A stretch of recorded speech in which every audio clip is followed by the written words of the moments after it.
In my experience, a lot of times what we do today actually really made sense at some point in the past, but we no longer remember why, and whatever reason caused it to make sense then is no longer applicable, but we keep doing what we've always done.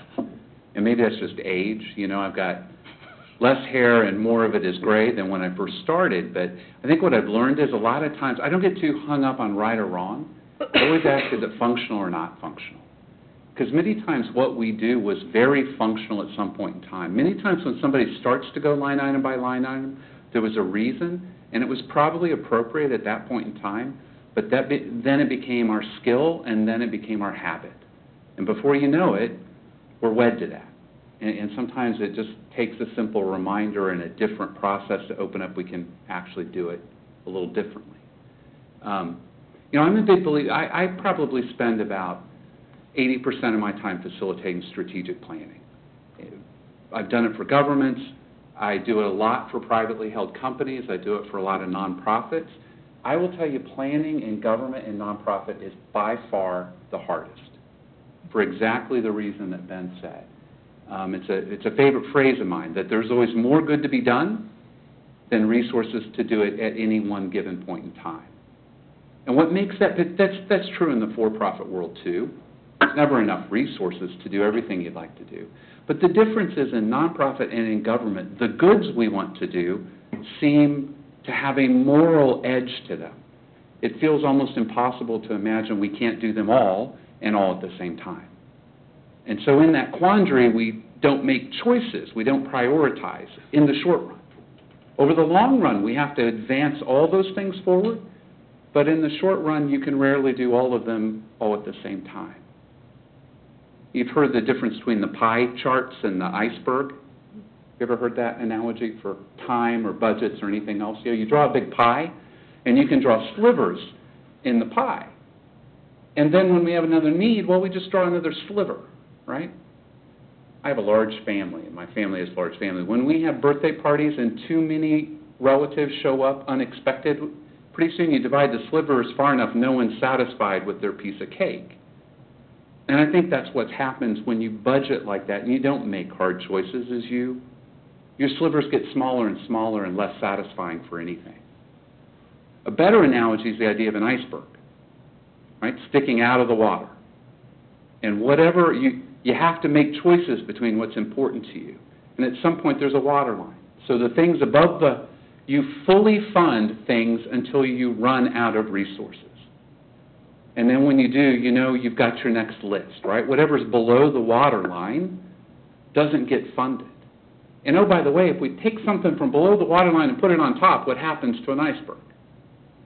It goes down in the water, so something new falls below the water line. Now, we can manage like that. The other thing we can do is hopefully change the water line over time, right? I think part of the logic is if we do the right things above the water line, with time, you bring more resources, you grow your resource base, you change the water line. That's something I think through this process you're going to have to deal with. We're going to look at things that are up here that are all good, and at a first pass, that's exactly the direction we need to go. These are long-term directions that we know we believe in. The next question we have to ask ourselves is, what's the right first step in each of these? And which steps can we take in what timing in order to, over time, advance the furthest on all of them? Does that make sense? Let me ask one more question before I ask you to share your thoughts up here. I had another mentor once who said sometimes in life you have to ride your bike while you fix it too. And I think this is one of those cases. You have to put together a budget while you're in the middle of a calendar. Right? Whenever you start, it's always in the middle of something, and it's not exactly the way you'd ideally like to do it, but ideal will never come, so you jump in and you start. And anything we do is better than what we did before, and then we build on it, right? So let me ask you, where are you starting from? What assets, what pieces of the picture, what tools do you have in place, what attitudes do you think you have in place that are all contribute to making this change and move in this direction? What are we starting from? What do we have in place? Well, I think that there's probably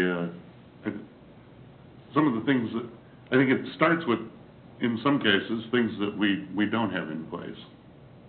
Okay, that we don't have enough businesses in town, we don't have enough high-paying jobs, we don't have enough shopping or dining opportunities, you know, and for people that get up every morning and head northeast on I-35, it's only too easy for them to hop back on I-35 heading northeast if they're going to shop or eat or be entertained. And let me ask you, from a content perspective, that's absolutely part of what I bet these are going to go to, right? Mm-hmm. From a current state analysis. Let me ask you, not so much from the content, but from the process perspective. So what I mean by that is, to what some communities, you know, Ben and I worked with and facilitated planning for a community that frankly had done a very good job of thinking long-term visioning for their community, but what they had never got to was a short-term prioritization.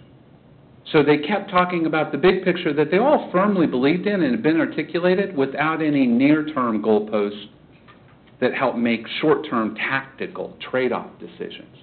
And that, frankly, that's all they needed to spin the wheel faster and get a lot greater clarity and momentum quite quickly.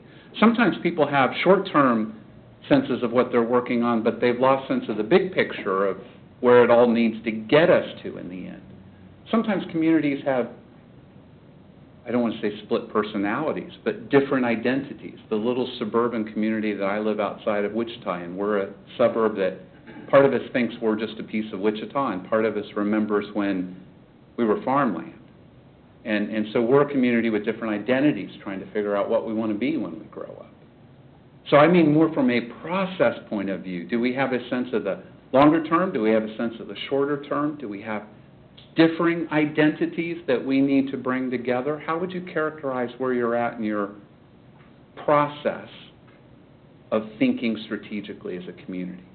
Well, I think we spent probably the last, 10 to 15 years, because of the growth and everything else, that almost without choice have had to focus on short-term survival almost. Because of the growth, we had so many things that were essential to maintain the quality of life that we're hoping to achieve, that it was making it very difficult to focus however you want to term it, Gardner 2025, Gardner 30, because there were so many things of immediate need that needed to be addressed first. Right. So we might have been a little bit opposite of the scenario you were talking about there. Right. Because we had so many singular short-term goals that had to be accomplished, almost not a goal, but absolutely a requirement. Right. That pulled focus and pulled necessary budget to make it necessary to restructure those ways than they were before. Right. Urgency. Absolutely. Urgent. I mean, that's the best word to put it. Short-term. The urgency of it drove decision-making. Yeah. Okay. I would actually call it growth at all costs, whereby you look at only the revenue portion and not the long-term effects of the growth that you're bringing into a town. So I mean, and a perfect example, I think, is you know, the $250 million supposedly spent on the intermodal in Edgerton. You know, what good is having that as a benchmark if the cost of the future in repairing roads and infrastructure and adding infrastructure costs $500 million to do that. So I think, you know, just like Steve said, and we need to look at this from a more business perspective, where we don't just latch on to the lowest hanging fruit and look at only the revenue side when it comes to growth and budgeting, but we also look at what the long-term impact is to our revenue stream, to our costs, and derive the best value long-term, not short-term. So similar, Larry, as Heath, in the sense of, at times, short-term decision-making, whether from urgency or what we see as a good decision in the short run, we haven't always been able to link it long-term. Well, I think, yeah, definitely, and part of that problem is, you know, let's face it, the people who want something out of city government bring their own facts and figures, and it's our job to find the errors in their math and, you know,